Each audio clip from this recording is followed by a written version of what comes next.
Mwiriwe bene data, tubahaye ikaze uyu munsi ku gicaniro cy'umuryango. Imirongo y'ibyanditswe yakuwe muri Bibiliya yera ndetse n'imirongo migufi yakuwe mu bibwiriza byabwirijwe na mwene data William Mario Branham hagati y'umwaka w'igihumbi 947 n'igihumbi 965. Mu gihe muri kumvira ijambo ry'Imana, turizera ko muri buhabwe umugisha.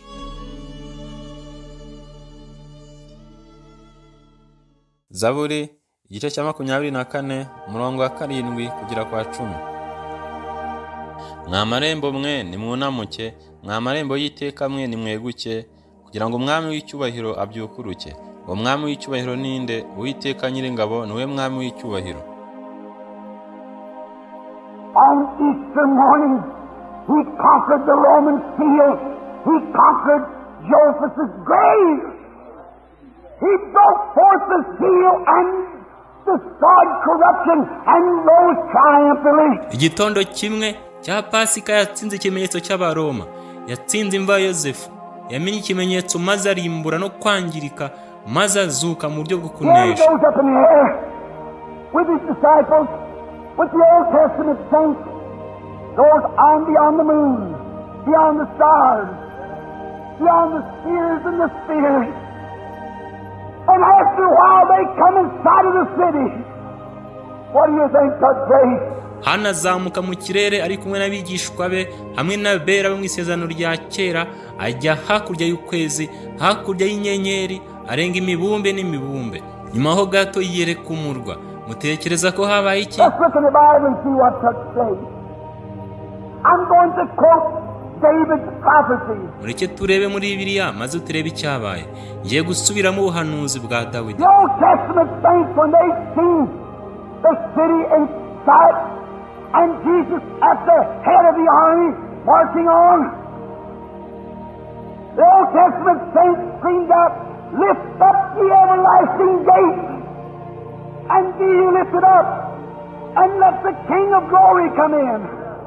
Abera mu isezerano rya kera igihe babonaga umujyi mu maso yabo bawitegeye na Yesu ayoboye ingabo bakora karasisi, abera mu isezerano rya kera basakuza bati nimunamuke mwa marembo y'iteka mwe, kandi munamuke umwami w'icyubahiro yinjire. And all the angels began to gather on the top of the building.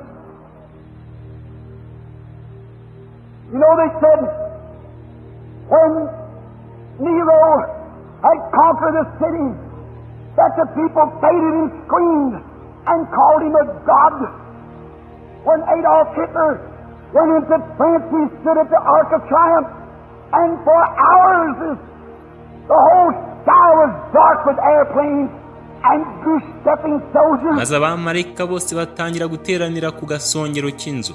Murabizi bavuze ko ubwo Nero yari yigaruriye umujyi, abantu baguye igihumure maze bagasakuza kandi bakamwita Imana. Igihe Adolf Hitler yagiye mu Bufaransa, yahagaze ku isanduku yo kunesha, maze amasaha runaka ikirere cyose cyari kijimye kirimo indege n'abasirikare bari mu karasisi kadasanzwe. And when Stalin come into Germany after Russia had won, how the tens of thousands of Russian soldiers crossing their legs and giving the victory salute as Stalin stood for hours. Oh, it must have been a great thing. Kandi igihe Stalin yaje mu Budage nyuma y'uko Burusiya butsinze, uburyo abasirikare b'Abarusiya 10,000 basobekeranyaga amaguru maze bagaterera isari Stalin y'intsinzi, ariko ahagaze amasaha. Yo, byakagombye kuba byarabaye ikintu gikomeye. I talked not long ago to a soldier. He said, "Billy, after I'd been fighting so long, and when our ship sailed into the New York harbor, that I'd been overseas for 4 years." Nabwiraga umusirikare nta gihe kirekire gishize, yaravuze ati, "Billy, nyuma y'uko narwanye igihe kirekire, maze igihe ubwato bwacu bwinjiraga mu cyambu cya New York, nabaye mu mahanga imyaka 4. Nta kindi nabonaga uretse kuzimu n'urupfu." All I'd seen had been hell and death. He said some of the soldiers was crippled, some with no legs, some with no arms. They rolled us all up on the deck. Aravuga ati, bamwe mu basirikare bari baramugaye, abandi nta maguru, abandi nta maboko. Batubirinduriraga twese hasi ku bwato. He said when I seen the Statue of Liberty standing there, And I knowed I was going under her arm. Just behind there was everything that was dear to me. My mama, my father, my wife, my children. He said, soldiers fell on the deck. Aravuga ati, ariko igihe nabonaga ikibumbano cy'ubwigenge gihagaze hariya, maze menya ko nari ngiye munsi y'ukuboko kwe. Neza neza nyuma y'aho hari ikintu cyose nakundaga, mama, data, umugore wanjye, abana banjye. Abasirikare baguye hasi ku bwato barira. If it'll make a man out of 4 years of battle act like that to come back home, what will it be when we go under the old rugged cross? When the last battle is fought and we've conquered, oh, what a time it will be. Kandi niba ibyo bisaba ko umugabo amara imyaka 4 ku rugamba nk'uwo kugira ngo agaruke mu rugo, byamira bite igihe duciye munsi y'umusaraba? Byamira bite igihe duciye munsi y'umusaraba ushaje uremereye, igihe intambara ya nyuma iri kurwanwa kandi twatsinze? Yeho, mbega igihe ukuntu kizaba kimeze. And as they hollered back to them, who is this King of glory? And the Old Testament saints screamed, the Lord of hosts, mighty in battle. Kandi nk'uko babavugizaga induru bati, uyu mwami w'icyubahiro ninde? Maze abera bo mu isezerano rya kera barasakuza bati, Uwiteka Nyiringabo arakomeye mu ntambara. You know the scriptures. The great angel Gabriel must have pressed the button, those great big doors folded back, right under the ark of the old rugged cross went Jesus and the soldiers of the Old Testament. Right down through the streets of Jerusalem they went with angels singing and screaming. What a welcome home! Right down to the great white throne. Muzi byanditswe.